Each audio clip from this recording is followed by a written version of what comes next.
comenzar esta transmisión del día de hoy. Como solemos decir, hablando claro. ¿Qué es hablar claro? Hablar claro es simplemente que nosotros digamos aquellas cosas de las que estamos seguros, aquellas cosas que nosotros sospechamos, aquellas cosas de las cuales dudamos y aquellas cosas de las cuales no tenemos la menor idea. Y bueno, y eso forma parte de la vida, ¿no? Si nosotros nos ponemos a revisar históricamente nuestro paso como seres humanos por la Tierra, bueno, la cosa, si uno lo toma con cierto humor, es hasta jocosa, ¿no? Es hasta jocosa.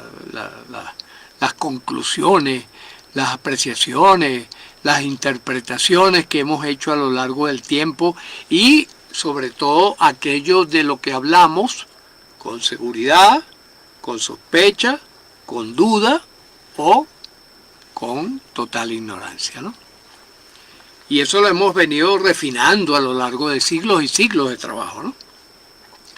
Fíjense, por ejemplo, me gusta comentar a veces que para Aristóteles, por ejemplo, el cerebro era el equivalente a un radiador.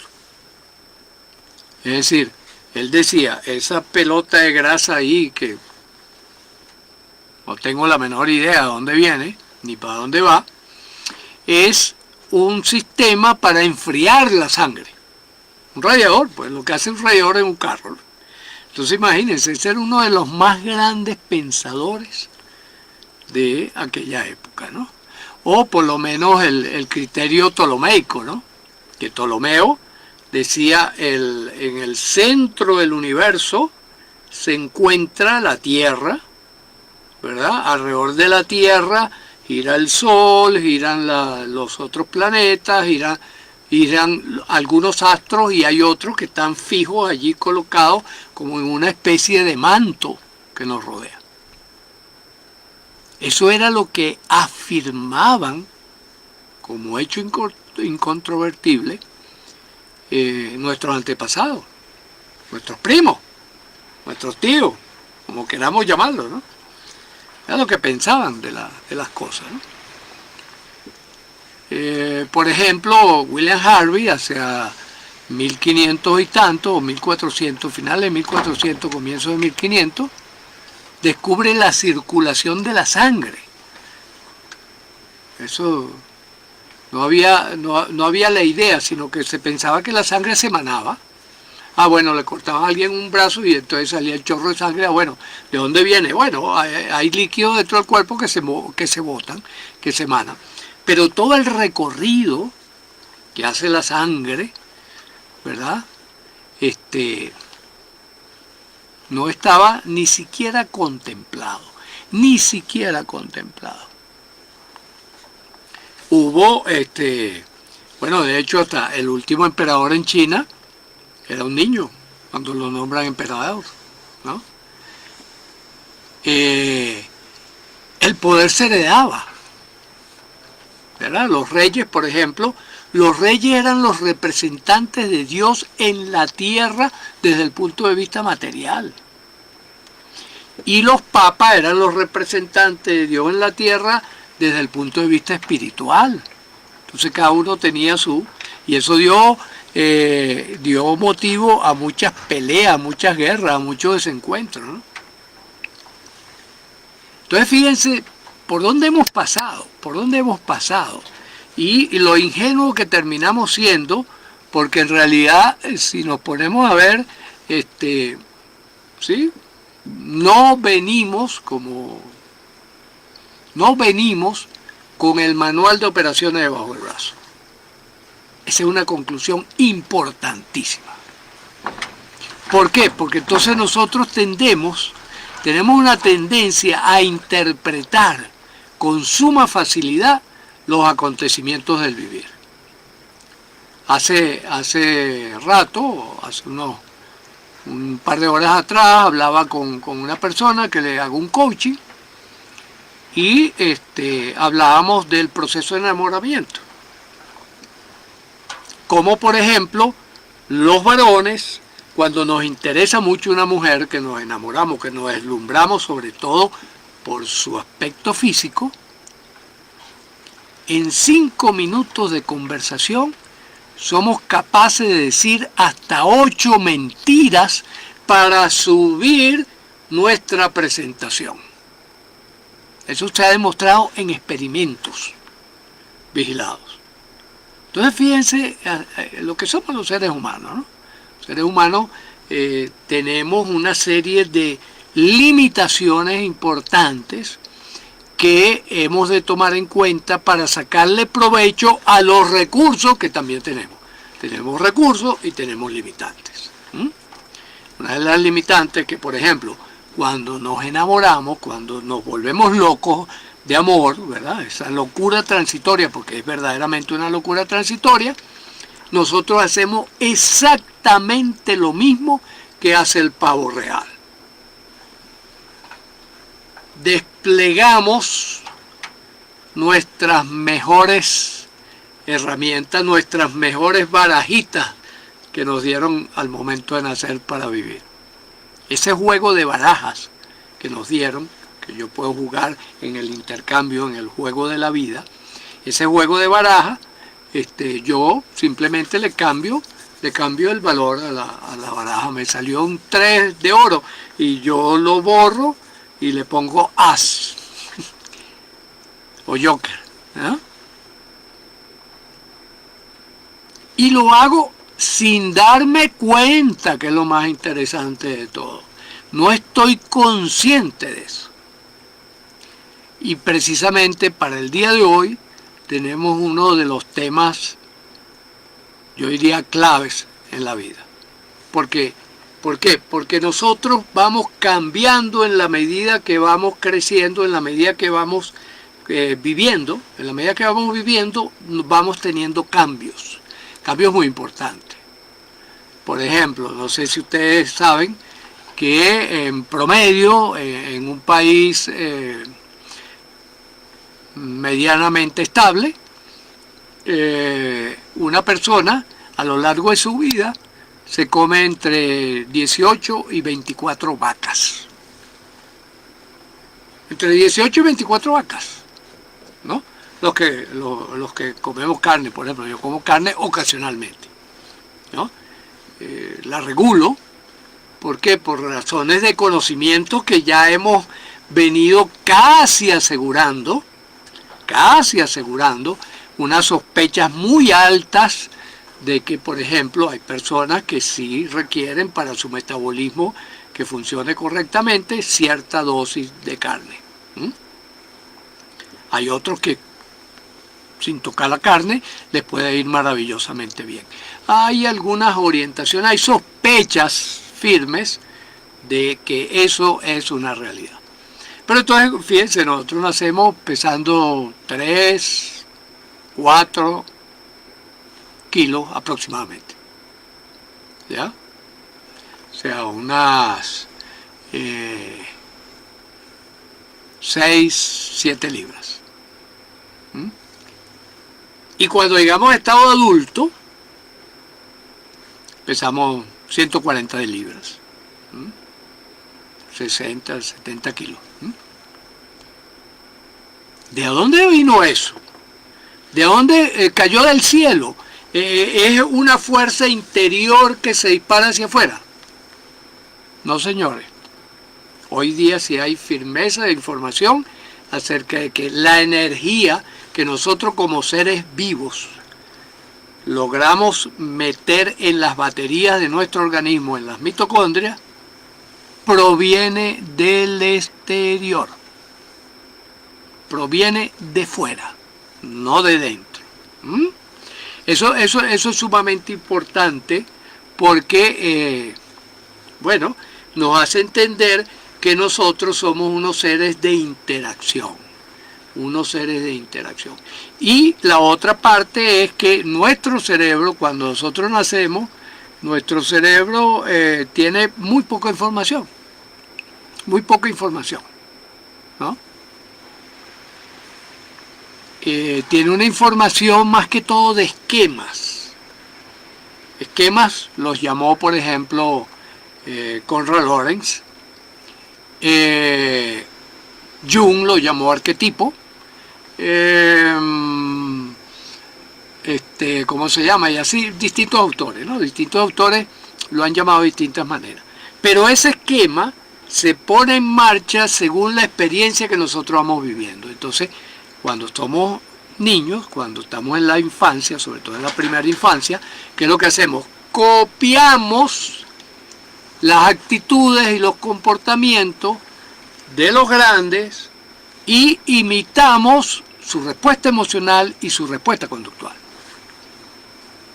Si papá está todo el tiempo peleando, pues yo voy a poner en práctica la ira, ¿no? Y si eso no es regulado, no es modulado por la educación, yo me voy a convertir en una persona que todo el mundo llamaría iracundo, porque la tasa de frecuencia de ira en su vida es muy alta. ¿Ya? Cualquier detonante se convierte en un motivo de ira. ¿Y qué ocurre en la adolescencia? En la adolescencia, señores, hay un estallido funcional del cerebro impresionante. Así como, por ejemplo, en más o menos a la vuelta de un año, año y medio, el cerebro de un recién nacido duplica su tamaño. En la adolescencia hay un crecimiento de aproximadamente entre el 40 y el 50%. ¿Qué les parece?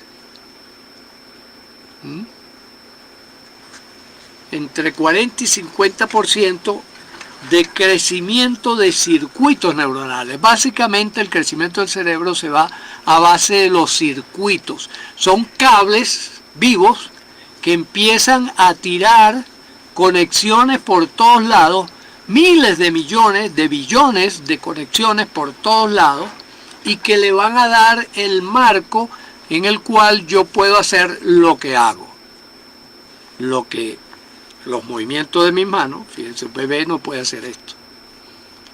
Un bebé no puede hacer esto. ¿Ya? No. Tiene que entrenarse para lograrlo. Entrenarse en el dominio de la coordinación de los músculos, de los huesos, de los movimientos, de todo eso, comandado ¿desde dónde? Desde acá. Pero lo mismo pasa con nuestras emociones, y lo mismo pasa con nuestros sentimientos profundos, y lo mismo pasa con nuestras acciones, con las decisiones que tomamos, y lo mismo pasa con las propuestas de relación que podamos hacer. Entonces fíjense que aquí tenemos un campo que en la adolescencia está como a puntico de tomar, es una esponja, nuevamente la esponja, esa esponja del primer año de vida, cuando empiezas a atar cabos de movimiento, de posiciones, de emociones, de miradas, de actitudes, de palabras, de ir construyendo el lenguaje en un proceso continuo, en una dinámica continua, en la adolescencia explota todavía con más fuerza. ¿Y por qué explota todavía con más fuerza? Porque aparecen dos impulsos fundamentales que nadie puede detener. Primer impulso, el impulso sexual. Es decir, aparece la necesidad de relacionarme sexualmente para reproducirme. Aparece esa necesidad biológica, pura, ¿no?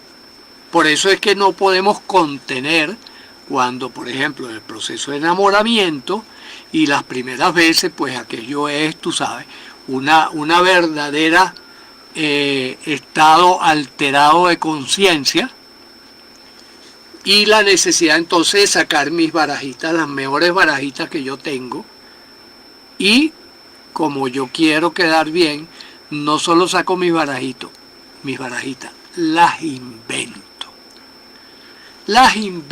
y por eso es que el periodo de enamoramiento es un periodo de engaño. Ahora bien, también surge la necesidad de contacto social, porque recuerden ustedes que un alimento fundamental para nosotros es la confirmación, la aceptación, el respeto, la admiración y el amor. Esas también son alimentos indispensables para continuar viviendo, para sobrevivir y para vivir lo mejor posible. Y pasa por la convivencia. Entonces yo tengo que aprender a convivir.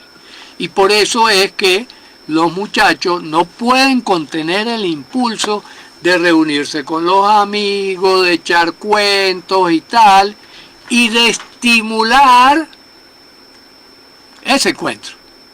Ahora, yo que no tengo la menor idea de cómo se hace un encuentro, de qué reglas de juego la rigen, allí mi ignorancia es completa, como suele ocurrir entre los 12, los 14, los 16 años, tengo que aprender eso muy rápidamente para poder evolucionar en un mercado que se hace cada vez más complejo. Es decir, yo tengo que aprender cada vez más cosas. Por eso es que, por ejemplo, si ustedes observan un campesino, si ustedes observan un indígena, van a ver que la adolescencia dura lo que dura el salto de un grillo. No dura nada. En cambio, en nuestras ciudades, en nuestro mundo contemporáneo, que ha acumulado tanta información a lo largo de tantos siglos, ¿verdad? Es mucho más complejo. Ese proceso de aprendizaje, de adaptación, de dominio de ese aspecto social y de conquista y de tal, y tengo que hacerlo muy rápidamente. Por eso el desespero. Tengo que reunirme con los amigos, no puedo esperar, me cuesta postergar toda esa serie de cosas. Y aquí es donde aparece precisamente el problema.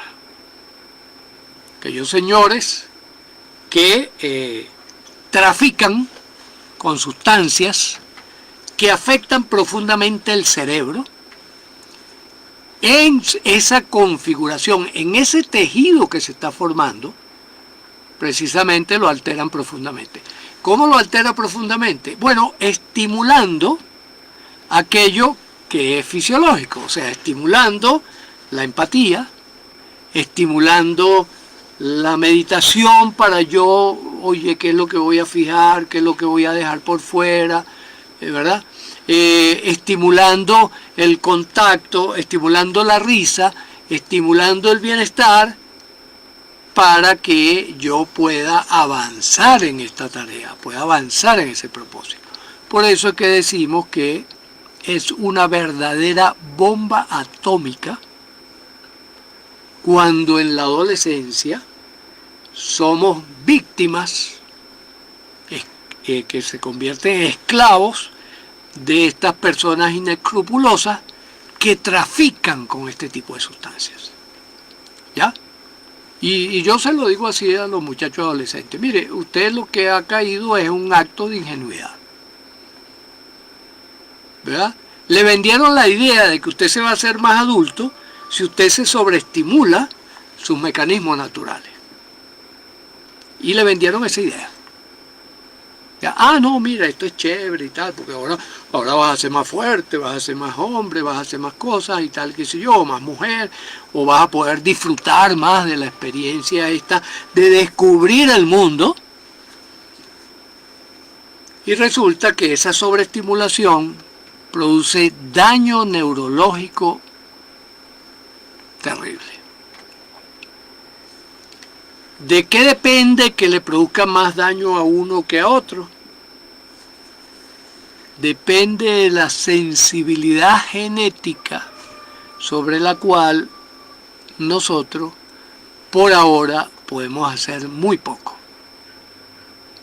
Si la sensibilidad genética es a que tuerzo las proteínas con suma facilidad cuando soy sobreestimulado, pues entonces ahí tendremos el caso de las adicciones. Son los que se quedan pegados y que son el mercado favorito de estos señores que están detrás de uno de los 3 principales negocios de la vida. del mundo actual. Petróleo, farmacia y sustancias adictivas. Ojo con esto, ¿por qué?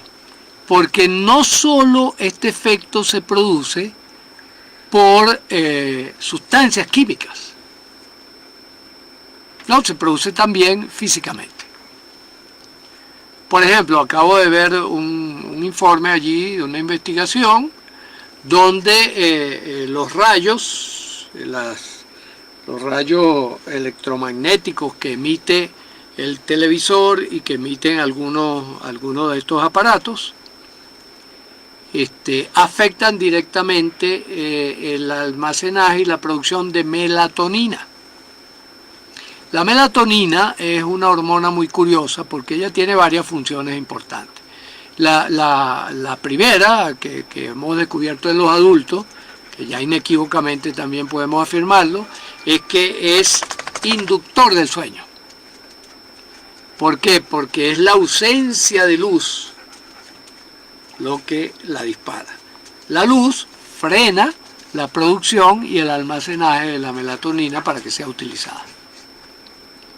Entonces, fíjense, el diseño de la naturaleza para que uno, cuando se está yendo la luz, cuando ya no hay sol, uno le dé sueño y se acueste a dormir. Para que entre en modo mantenimiento y reparación oportuna de aquellos errores cometidos por el metabolismo durante el día. ¿Ah? Entonces, uno de los errores que cometemos cuando vemos aparatos electrónicos es que ese bombardeo a esa frecuencia va a producir una malformación de la melatonina. Por lo tanto, no se va a producir el efecto inductor. Hay incluso personas, y esto es interesante, que se duermen con el televisor,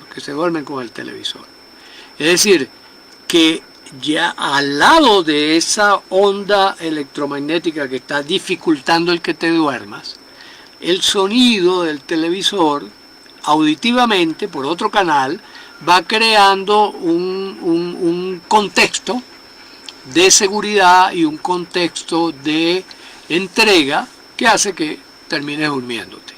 Pero ¿qué ocurre en estas personas? Generalmente entonces se despiertan en la madrugada. No logran conciliar el sueño y entonces ¿qué hacen? Vuelven a prender el televisor para volverse a estimular y entonces caen en ese círculo vicioso. Este es uno de los mecanismos de producción del insomnio, que incluso lo hemos podido corroborar hasta nosotros mismos, no solo por las investigaciones que hemos leído, sino investigando qué hace la gente desde la ignorancia para producirse el sueño. ¿Ya? Entonces fíjense, volvamos a nuestro querido adolescente que está en ese periodo de configuración de todos esos circuitos y que de manera natural, genética y también por el efecto de la educación que haya recibido en su infancia, va a buscar conectarse con pares, va a buscar conectarse con personas del sexo complementario para ir creando las bases de lo que puede ser una relación de mediano y largo plazo que valga el esfuerzo que está realizando. ¿Ya?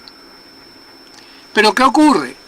Que lo invitan, oye, mira, no, prueba esto, que esto no te va a hacer nada, más bien te va a poner feliz y tal, y tus padres te dicen que eso es malo, pero eso es mentira, está comprobado científicamente, está comprobado científicamente que eso no hace daño, sino que es un medicamento, como podemos decir hoy en día de la marihuana. Efectivamente, es un medicamento de manejo muy delicado, es un medicamento de manejo muy delicado y que por lo tanto debe estar en manos de expertos, médicos, expertos en su manejo terapéutico. Porque es lo que pasa con todas las medicinas, ¿ya? Entonces, pero te venden eso, ¿no? Y es recreativa y tal, y nunca se me olvida el que promocionó lo de esto de recreativo, que dijo, este es un negocio que para el 2020 va a producir unos 5.000 millones de dólares. Así, con su cara muy lavada, lo dijo, con la cara bien lavadita. No, es que este es un negocio que va a producir más o menos 5.000 millones de dólares, creo que eso lo dijo en el 2017, por ahí, en 3 años, 5.000 millones de dólares. La marihuana recreativa. No, esto es recreativo. Entonces, como es recreativo, así como esos programas malísimos que lo que hacen es insertar en el inconsciente mensajes subliminales de desencuentro humano, esto es con fines recreativos, por lo tanto puede ser visto por menores de edad y tal. Bueno, señores, dejemos la ingenuidad de lado. El adolescente tiene la necesidad imperiosa de insertarse socialmente, de aprender estrategias, tácticas y movimientos específicos de cómo crear relaciones que van a sentar las bases de lo que va a ser en sus próximos 80 años, o 100 años, no sabemos, ¿verdad?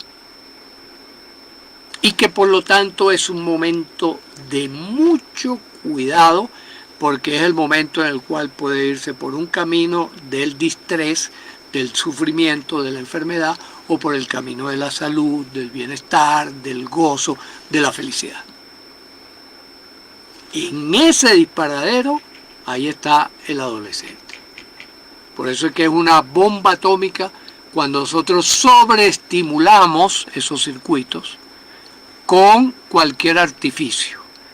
Ya les decía, el artificio puede ser químico, el polvito blanco, etcétera, etcétera.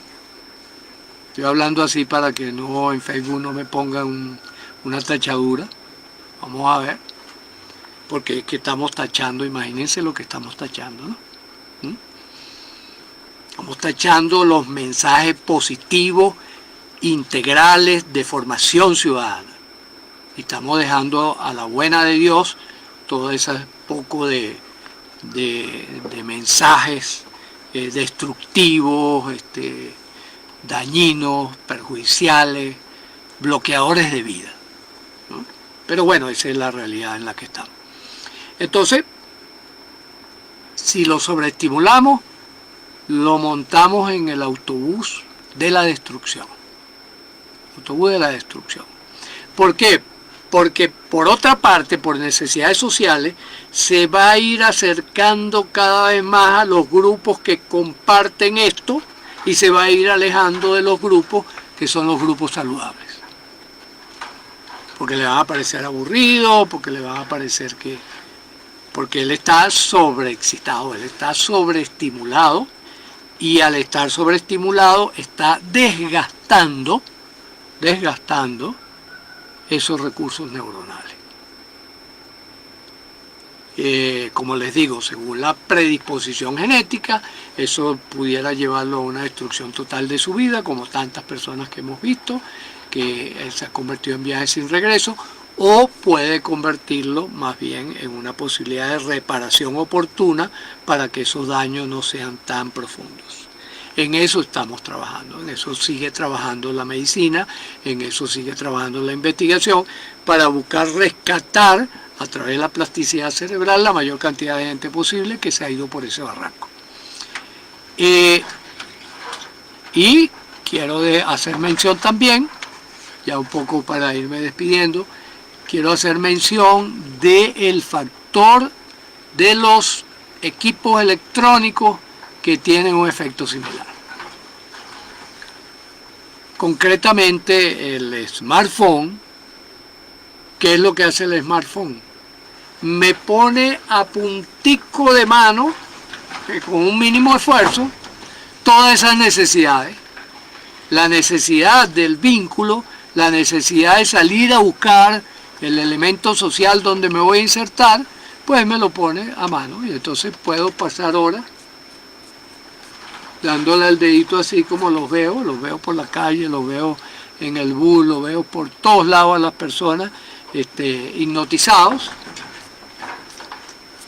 en estado de trance, haciendo esto. De vez en cuando sonríen. Entonces, ¿qué están alimentando? Están alimentando los circuitos de esclavitud. Están alimentando los circuitos que tienen que ver con esas emociones de satisfacción inmediata que normalmente no construyen vida. Entonces, el propósito vital, cosa que tenemos que hablar con los chiquitos, los que tengan hijos chiquitos, desde chiquitico, empiece a hablarle de propósito vital. ¿Cuál es tu propósito? A 1 año, a 2 años, ¿cuál es tu propósito? ¿Y qué estás haciendo para tu propósito? ¿Para qué? Para que siente las bases de lo que después va a ir amplificando, va a ir creando redes y por lo tanto va a tener mucho más recursos para sobrevivir, para convivir y para vivir en armonía en su estado adulto, que es el estado en el cual realmente vivimos. De tal manera que estos mitos tales como que la juventud es el momento en el cual nosotros probamos la felicidad, mentira. El adolescente vive atormentado, vive desesperado y por eso es que está constantemente buscando la fiesta, buscando la risa, buscando el hacer las cosas contrarias a lo establecido. ¿Por qué? Por esa necesidad de buscar, por esa voracidad de atrapar la vida que él siente, como no la ha vivido, él siente que se le va de las manos. Pero resulta que no, que la vida rica, la vida sabrosa, la vida chévere, es la que nosotros experimentamos entre los 25, 30 años y la edad que sea, 90, 80, 100. Y que en la medida en que uno trabaja, ¿verdad?, con aquellas cosas que dice, bueno, esto lo tengo en alta sospecha, o esto ya lo puedo afirmar rotundamente, ese es el camino que nos va a llevar, pero tenemos que estar guiados por un propósito. Entonces, ¿cuál es tu propósito? Cuando veo los adolescentes que vienen porque están consumiendo X, Y o Z, yo les pregunto, ¿cuál es tu propósito? Pasarla bien. Ah, bueno, entonces asegúrate de dejar esto porque te quedan por delante 80, 100 años para pasarla bien o mal, o regular, o aprendiendo continuamente en lo que nosotros proponemos. Mejoramiento dinámico continuo. Así que ya sabemos por qué es una bomba atómica que te explota en la cara, ¿verdad?, cuando en la adolescencia cometes el error, la ingenuidad, la tontería de caer en las garras de estos negociantes inescrupulosos. Bueno, mis queridos amigos, ya saben, cualquier cosa pueden ver www.colegioneurocodes.com. Nos escriben, nos comentan, cualquier cosa. Y un abrazo y seguimos hablando claro.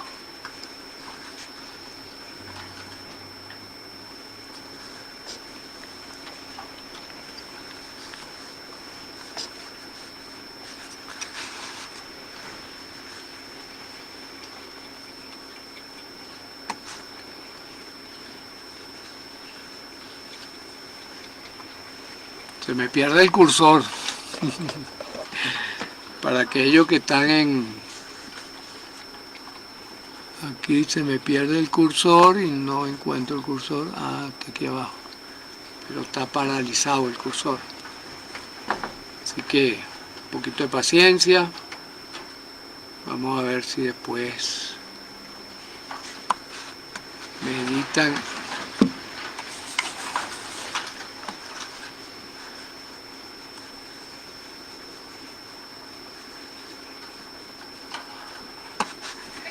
No logro mover el cursor.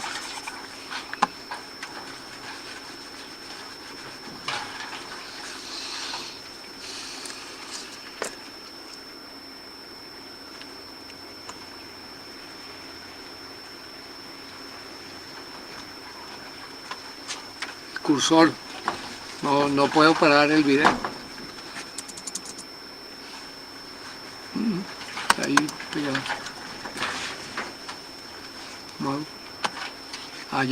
Ya, gracias.